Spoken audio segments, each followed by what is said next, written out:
Hello everyone, welcome back to our channel. And today we're going to have a chat about the skin microbiome. You might have heard about the gut microbiome, but the skin microbiome is also super cool. Before we get started, if you're new to this channel, welcome. Don't forget to subscribe and hit the notification bell. If you're an existing viewer, welcome back. Thank you for all your support. So let's dive in. There are trillions of bacteria, fungi, and microorganisms that live on our skin. And these actually live in balance with our skin and with us, and they are beneficial in most cases, don't do us any harm certainly, and this is what is referred to as the skin microbiome. And what's super cool is the skin microbiome is fairly unique to each of us in that it's affected by things like your birth, things like products you use, your environment. All of these affect the balance and composition of these microorganisms, and they live in harmony with your skin. If your skin microbiome is happy, then your skin tends to be happy, and often a lot of skin conditions and a lot of skin problems may be either connected to disruption of your skin microbiome, or they can at least be helped by supporting your skin microbiome. And we're going to have a chat about how to do that and how to keep your skin microbiome in top shape. Like I mentioned, this skin microbiome is a community of microorganisms. So we're talking bacteria, fungi, we're talking yeasts, we're talking mites, viruses, the whole lot. And this community of microorganisms, the microbiota, are obviously invisible to us. We don't see them, and you're only really aware of them if there is usually a disruption in the microbiome, because that then impacts the skin. These microorganisms help protect your skin.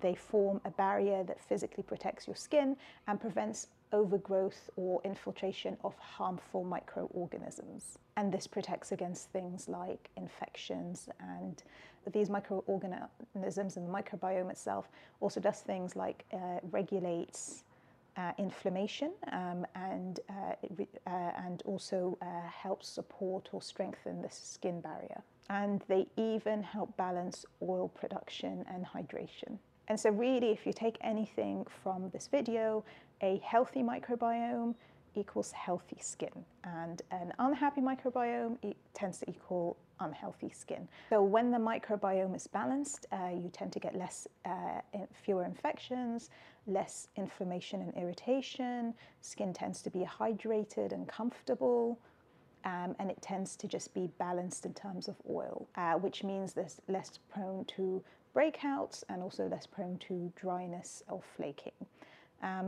The opposite happens when there's microbiome disruption. Your skin may be more vulnerable to irritation, may be more vulnerable to infections, it may be more vulnerable to dryness and flaking, or on the other side, breakouts as well. These often go together with a disrupted microbiome. And there's plenty of evidence that this disruption is linked to things like acne, it's linked to conditions like rosacea and eczema, either by triggering them or worsening them. And this is because regular good organisms kind of help overgrowth or prevent overgrowth of bad bacteria that can cause inflammation and irritation. And even the different microorganisms kind of level out and balance each other's numbers. And so, for example, in things like acne, the acne-causing bacteria, P. acnes, is a normal bacteria that lives on the skin, but when there's excess oil and there's excess growth of that bacteria, that's what causes breakouts and inflammatory acne. And so, it's a very delicate symphony and composition. And if it's disrupted, you know about it, you see it, you feel it. And so what can damage the skin microbiome? So it's actually, a lot of the time, it's active stuff that we do. And the good news is that this means that there are things we can do to keep it balanced. So one of the things is using over-harsh skincare products. So things like soaps, or overuse of cleansers and soaps, that can kind of clean and kill the good microorganisms, and that provides space and opportunity for the harmful ones to overgrow and take over.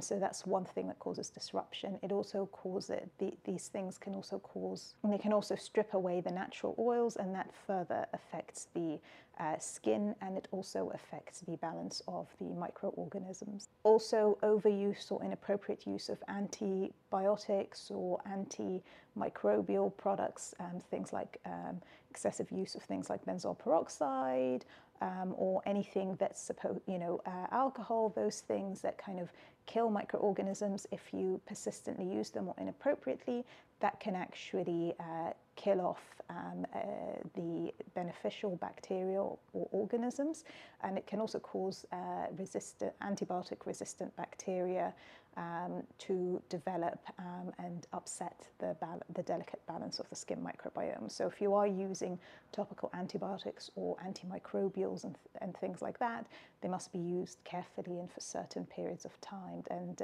appropriately. Over harsh actives, so whether it's retinoids, whether it's exfoliating acids, even high strengths of vitamin C, that sort of thing, if you use them, and if you're overusing harsh actives because your skin feels irritated, it's uncomfortable, it's red, if you use these and continue, what that does is it can damage the skin barrier, and then that can cause a disruption to the microbiome, which then allows the skin to be open to inflammation, irritation, dryness, breakouts, all of that stuff. And so that's something to avoid. And lastly, diet and stress. So if you are under a lot of stress or you have a poor diet, that also impacts the nutrition and conditions that the microbiome grow in, and that can affect the balance and composition of the microorganisms, leading to, again, skin problems if that balance is disrupted. And then, of course, there are certain environmental factors, so things like UV damage, pollution, these can also affect the microorganisms that live on the surface of your skin, and thereby affect the skin itself. And you might notice this sometimes if you're used to living somewhere rural and then you go to a very busy, polluted city, you may notice actually an increase in breakouts or a flare-up of things like rosacea or eczema, and often that will be as a cause, or that may be because the microbiome has been disrupted. So that's another thing to be aware. So how do we look after the microbiome and prevent any of these things from happening and make it happy? Well, like I said, don't do any of the negative things like using over harsh products or over cleansing. And by over cleansing, I don't mean don't wash your face. You can. Just don't don't wash 3, 4, 5 times a day and strip the skin by using harsh soaps and that sort of thing. Go for a gentle hydrating cleanser. Even if your skin is oily, something like that will help make sure that the skin is gently cleaned without stripping it of oils, without disrupting the microbiome, microorganisms. And there are some microbiome-friendly skincare products that might be useful, but really just gentle cleansers are very useful. Avoid over-exfoliation, and if you are using actives, bring them in gently and at low doses and move up slowly until your skin's comfortable. Another thing that you can do is look at things like prebiotics, probiotics and postbiotics. So this is where we're getting into kind of microbiome skincare, and I will mention these briefly, but happy to do a lengthier video on them. But prebiotics are things that help the microorganisms that you take, and they're supporting ingredients. So in the context of the skin, things that are going to feed the good bacteria and microorganisms. So it's going to be things like oat extract, green tea, it's going to be things like seaweed and things like chia seeds. And to be honest, eating these will do you just as much good as putting them on the skin, but you can find masks, face masks and things like that that can help with, that contain them, and that's quite useful. Another thing that can be useful are probiotics, and these are actual live bacteria, and you may find them in things like face masks and creams, and they're supposed to supplement it. If you ask me, this is slightly controversial. They don't you don't tend to need them. You have the microorganisms on your skin. You don't need to kind of bring in something new. You're far better off just supporting these, the ones on your skin. But if you are interested in trying them, you will find them in certain face masks and microbiome-friendly skincare. And you can also find them in things like yogurt-based skincare, or even kind of live yogurt face masks and that sort of thing. Postbiotics are things that keep the environment happy for the bacteria and the other microorganisms. And in this category, it's a couple of things. Lactic acid is actually really good. It's very gentle, so it works as an exfoliant, and it's also a hydrator, and that's quite useful. Essential fatty acids are also quite useful in that regard, and both of these you find them in common skincare products. Lactic acid as toners, essential fatty acids in moisturizers, and then finally lifestyle. This is probably one of the more important things you can do. So eat gut microbiome healthy, friendly foods, because there's a link between the gut and the skin microbiome, which is incredibly important. So we're talking things like fermented products like kimchi, live yogurt, kombucha, all of that sort of thing. Pick whatever you fancy, a few of them, whatever you like the taste of. We're talking about staying well hydrated, having a lot of soluble fiber in your diet. So that's where your chia seed, your flax seeds come in, your vegetables as well, and lots exercising, keeping hydrated. So all of that kind of stuff. So I'm going to leave it there. I hope you found this video useful. I personally think the skin microbiome and the gut microbiome in terms of skincare are actually quite a huge thing to be aware of, and we'll probably see a lot more of that in future in terms of skincare.